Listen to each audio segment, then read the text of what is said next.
Hey everyone, it's Ryan Greenberg from NEMSMA Spotlight here with Brian from Allina Health. Thanks so much for coming with us, Brian. Can you introduce yourself to our members and a little bit about your agency? Yeah, good morning, Ryan. Thanks for the opportunity. I'm Brian LaCroix. I lead the organization Allina Health EMS. We are a nonprofit in Minnesota in the provision of paramedicine. We are a traditional 911 EMS agency where we do response to 1 million people. In a state of 5 million people like Minnesota is, about 20% of our state get an Allina Health ambulance when they call 911. But we also provide other mobile integrated healthcare services and other services related to paramedicine. We have a staff of about 600, and we had last year approximately 112 patient interactions. So nearly 300 times a day, someone is calling upon us, and that's a profound responsibility. That's amazing. And I was reading up a little bit about you, and I think it said in almost 100 different communities you provide 911 services in? Yeah, so our geography is not one big contiguous service area. It's actually about 5 separate geographies. So we serve urban areas like places like the International Airport and the Mall of America, and then we serve rural areas where I always joke there's more deer than people, and everything in between. So we have a really interesting mix of geography. I have a lot of family from Wisconsin, so I feel you on more animals than people in an area somewhat. How long has Allina been a member of NEMSMA? So we've been involved about 8 years. I was first introduced to NEMSMA through the listserv, which I thought was just a fantastic resource where friends that I knew in the EMS industry from other parts of the country introduced me to a place where I could go and get information and advice and ask questions of people from all over the country who are having the same issues that I had. And that listserv, I think, is still one of the valuable member benefits. Terrific, and that's a free member benefit. If you're not signed up for it, you can go onto our Google Groups. Thanks for bringing that one up. That was great. So what's something innovative or different you think you're doing at Allina?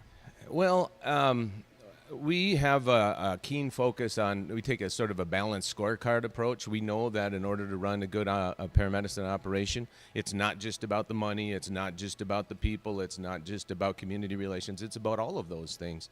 And so every year we develop a series of goals under what we call pillars, and they are related to people, care, service, growth, financial health, and community. And they're all equally important. So our philosophy is that you need to have this balanced approach to serve your community in the best way that you can. We have a point of view that the best individual caregiver is someone who not only is a real good clinician, a good tactician, but also a good critical thinker, and someone who can have strong interpersonal skills. And I always talk to people about this, and I can convince folks of this in 10 seconds by just suggesting they think about someone they knew who was a really good paramedic or EMT or physician or nurse, but they were a jerk. And so, our philosophy is you need that whole package, and that's what we try to strive for. I mean, that's excellent. Talk about balance in an organization. That's great. What do you think is one thing that Allina Health EMS is really proud of as an organization? So, anybody can develop a strategy if you choose to. You don't have to, but you can choose to. But we also understand that everybody has a culture, whether you deliberately try to have a culture or not. All organizations have a culture, whether it's a paramedicine organization or a grocery store. And so what we really deliberately try and do in our organization is create and cultivate a culture that is about caring. And that sounds a little corny, but we have landed on a mantra about caring for our patients, caring for our communities, and caring for each other. We have a chaplain on staff, and that chaplain's role is not to do necessarily scene response, but to do self-care, what we call self-care with our own staff. We know that we have high expectations of staff. That's our culture. We want people to, there's no pass on running a cardiac arrest on the 4-year-old who drowned in the backyard pool. You need to know what you're doing clinically. But you also need to be nice to someone who just threw up in your shoe. You need to have, put on your game face when, management maybe isn't doing what you think they should be doing, and you're not getting paid enough, and your partner's grumpy. We really try and those days happen. They happen to all of us, as we all know, and we really try and remind folks that the culture at our organization is one where we need to, that some people say you need to earn it, do better today than you did yesterday, but that's how we try and describe that behavior, that you really need to, you come to work, you do your best, and there are high expectations. Now, here's the flip side to that. We got your back. People that come and do that work for us and serve our communities and serve each other, we are there for them. We do our best in terms of providing a good living for them, providing strong equipment, support, both inside work. Their outside personal lives are not our business, but you'd be surprised how many people invite you into their personal lives when they're having challenges, and we provide resources if they ask. And so it's a real, our chaplain sums this up in the bumper sticker of high expectations, high support. High expectations, high support. I like that, and I think a lot of probably agencies maybe even lack that in some cases. They have a lot of high expectations, but not always the highest support. They try, but I think that's awesome that you're able to deliver that. Well, I've been involved, and as a leader, I've led organizations like that just because we weren't deliberately trying to think about that. But it's really tough to be a leader in EMS. There's a lot of demands on our time, and you can come into work and get sucked into that revolving door of, do you have enough staff? Or is the equipment out of date? Do you have a patient complaint? Did someone lose their dentures? You know, pretty soon the day is gone, and you haven't thought one moment about how to support staff. And it's not necessarily malicious. It's just hard work. Lots of work, especially with EMS leaders today. Kind of, what makes your leadership team work well together? I mean, you talk about the support and everything else. How did you do that? How did you form, such cohesiveness? Yeah, so I'm very fortunate in my group. My senior leadership team's been together a long time. Some of us been together longer than 12 years, and that's a bit unusual. But regardless of that tenure, one of the expectations of each of us is that we have your success is my success. So whether you're involved in revenue cycle management or dispatch or maintenance operations, all of our leaders know that they don't get a pass if their part of our operation is working well but something else isn't. We all know that we need to lean on each other and be part of the solution for the whole system. The other thing is we're not afraid of conflict. Well, I shouldn't say that. Everybody's afraid of conflict to some degree, right? But we welcome it. We welcome contrary points of view.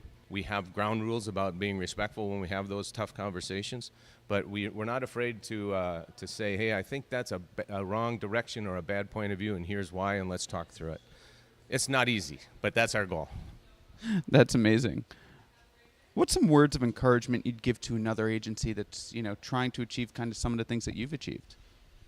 Well, one of the things I talk about often is our patients. It amazes me how many EMS leaders rarely, if ever, seek out patients to talk to ask advice to lay on the back of to lay down on the cot and see if there's blood on the ceiling of the ambulance, to reach out to a patient who wrote a complaint letter and say, can you come in and talk to my senior leadership team? Or do the celebrations like, survivor's dinner, those types of things. So I wish we did it more than we do, but we do try to reach out to patients often and understand their perspective. Our mission is to serve them, and they often get left out of the equation. It's an excellent point. What idea or concept do you feel would be valuable for leaders in order for them to succeed? So you have that new leader, that younger leader who's out there. What's a quick and simple kind of piece of advice you'd give them? Yeah, I thought about this because you suggested you might ask me this question, and my answer would be a phrase, none of us are as smart as all of us. I don't know who originally to attribute that to. Some say it was a Japanese educator from decades ago. Some say it was the author Kenneth Blanchard. In my home state, our former Senator Paul Wellstone had that sign in his office. And what it means to me is that it's a reminder every day to keep an open mind, that you don't have all the answers, that seeking out diversity, and I don't mean necessarily in ethnicity and so forth, although that's important as well, but diversity of thought, direction, passion makes us all better. So we don't all have all the answers. So none of us are as smart as all of us. I couldn't agree with that more. That's a great line. I've never heard of it, so thanks for sharing that one. What recommendation would you give to a leadership team? And I think maybe it would be even under the same advice of, none of us are, because all of us together. But would you have any other recommendations for a leadership team to improve? Yeah, I think the big one for me, in my personal experience, is not hiding the conflict. If look, we're human beings, right? So we don't always get along. Sometimes we just don't flat out like a person. And if we're working with that person, there needs to be a way in a healthy leadership team to figure out how to have communication, how to be respectful about it, how to listen to a contrary point of view, and at the end of the day, come to some sort of consensus. Sometimes we wrestle with big decisions like what kind of styrofoam cups to buy at the coffee pot, right? Those are not big deals. But big deals about the clinical medicine we perform, how we take care of our staff in terms of wages, benefits, other support. Those are big issues, and we don't always agree about those things as leadership teams. And I think being transparent about your feelings, understanding that sometimes you got to make statements that another person might not like, but it's okay to preface that by saying, look, this isn't about you. This is about my point of view. I want you to hear my point of view, and I want to be heard, and I want to hear yours, and then we'll work through this together. Now, this is tough stuff. I get it. It's not easy, but I do truly believe it what separates mediocre leadership teams from ones that can be truly great. Doesn't happen on day one of combining. That's right, not at all.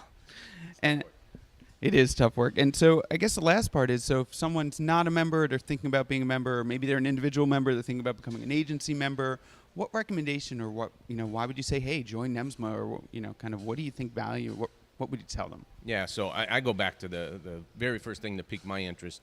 This listserv still exists, but it is one of those things that if you've got a problem with staffing configurations, with discipline, with HR issues, with scheduling, whatever, the vehicle maintenance, you're not alone. There are dozens, if not hundreds, of other people in this country and across North America on this listserv. It's amazing. You put the question out in there, and it can be minutes to hours. You'll have a whole bunch of opinions. Now, some of them you might not want to hear, you might not take, but it just stimulates your thinking. So that's one of the big ones, but it's only one. NEMSMA's mission is to inspire leaders to serve our communities, and I think that's done in a number of ways. And it's something, as I said before, that saying that none of us are as smart as all of us. It does help elevate the whole profession of paramedicine. In addition, there's a political aspect of the association. The association is engaged in advancing issues at both a legislative and regulatory level. That's not our primary mission. Our primary mission is about leadership development, but these are byproducts of the whole association that I think help our profession in a global way. So there's a lot of valuable things about being a member of NEMSMA, and I'd encourage you to consider it if you're not already. Terrific. And one just last thing. So if they wanted to learn more about Allina Health, where would they go to? Where can they find out more on the web? Sure. So the website is allinahealth.org. You got to dig a little bit to get the EMS, but it's just you just search EMS on that website, allinahealth.org. Terrific. Thanks so much. If you want any more information on NEMSMA, becoming a member, becoming an agency member, www.nemsma.org. You'll be able to find the link on the bottom, and we'll post Allina's as well. Brian, thanks so much for being with us today. We really appreciate it, and wish you all the best of success with Allina. Thanks, Ryan. Have a great day. Thank you. Bye now.